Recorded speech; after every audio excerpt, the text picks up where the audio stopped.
Okay, so Moderna's latest earnings report. Wow, it's a real roller coaster. On one hand, you've got this amazing financial win, but on the other, a huge unexpected roadblock. It's the classic good news, bad news story, and we're going to break it all down. Let's dive in. Right, so you look at the numbers and think, hey, this is pretty good, so why did the stock stumble? That's the big question, isn't it?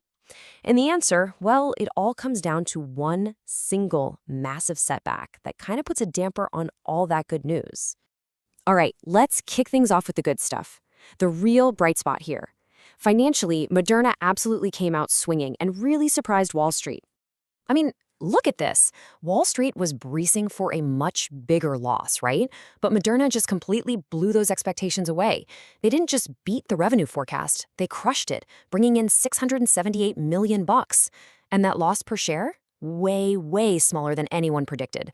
So yeah, a huge financial win right out of the gate. But, and this is a big but, just as everyone's celebrating, Moderna drops this bombshell. The FDA slammed the brakes on their super anticipated flu vaccine. And believe me, this one thing, it changes the whole story. You can just feel the frustration in this quote from the CEO, Stefan Bunsel. He's talking about his disappointment. And you can tell this wasn't just some small hiccup. No, this was a real gut punch, especially for what was supposed to be one of their biggest new products. So what exactly is this refusal-to-file thing? Honestly, the best way to think about it is like this. Imagine you turn in a huge term paper, but you forgot the bibliography. Your professor isn't going to fail you on the spot, but they're definitely not going to start reading it either. They'll hand it back and say, nope, not complete. That's what the FDA is doing. They're not saying the science is bad. They're just saying, come back when you've got all your ducks in a row. It's a major delay. And that delay, it has massive consequences. We are talking about a product that could be worth $1 billion, just sitting in limbo in the US market. And think about it, for a company that is desperately trying to show the world they're more than just the COVID vaccine company, this is, well, it's a huge problem. Okay, so what do you do when one of your biggest plans gets derailed? How does Moderna bounce back? Well, they pivot. They focus on what they can control, and that means shoring up their finances, basically building Fortress Moderna. And here's how they're doing it. They're cutting a staggering $2.2 billion from their annual operating expenses. That is a massive cut, a clear sign they're getting serious and tightening the belt. But it's not just about saving cash. It's about being smart, reallocating those billions to pour into the really big, ambitious bets for the future. And that discipline pays off. Look at this number. They're sitting on $8.1 billion in cash and investments. That's not just a rainy day fund, folks. That is a war chest. It gives them the freedom to weather storms like this FDA delay, and this is the important part, to go all in on their most exciting research. All right, so the finances are solid. They've built their fortress, but the big question remains, where's the growth going to come from, especially now that the whole COVID market is shrinking? Let's take a look.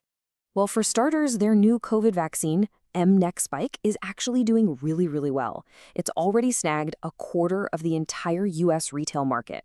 But check this out.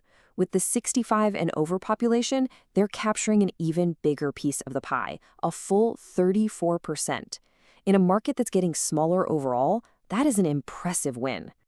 And looking forward to 2026, they've got a clear plan that doesn't rely on that delayed flu shot in the US. They're expecting up to 10% revenue growth, driven by going global. We're talking launches in the UK and Australia, plus new multi-year deals with governments like Mexico and Taiwan. It's all about not putting all their eggs in one basket.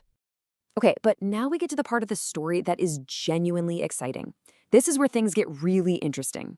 Because the future of Moderna, it might not be about preventing diseases like we've seen so far. It might be about curing them. And their next massive bet is on cancer. Their work on individualized cancer therapy, or INCT, is showing some incredible promise. First off, they have positive 5-year data from their melanoma trial. That's huge, because it shows the treatment really lasts. On top of that, they now have 3 different late-stage trials for melanoma, kidney cancer, and bladder cancer that are all fully enrolled with patients. The year to watch is 2026. That's when we're expecting to see the results from these studies. So, when you boil it all down, that's the story of Moderna right now. It's this perfect picture of headwinds and tailwinds. On one side, you've got these major challenges, the uncertainty around the US flu vaccine and, of course, the shrinking COVID market. But on the other side, you have these powerful tailwinds pushing them forward, a mountain of cash and a cancer pipeline that could, and I mean this, literally change everything. And that brings us right here to the biggest question hanging over Moderna's future. They already changed the world once with their COVID vaccine. Now they're at this massive turning point. The conversation has shifted, you know? It's not just about vaccines anymore. It's about something so much bigger. So the question we're all left with is, will Moderna's next world-changing breakthrough be in cancer?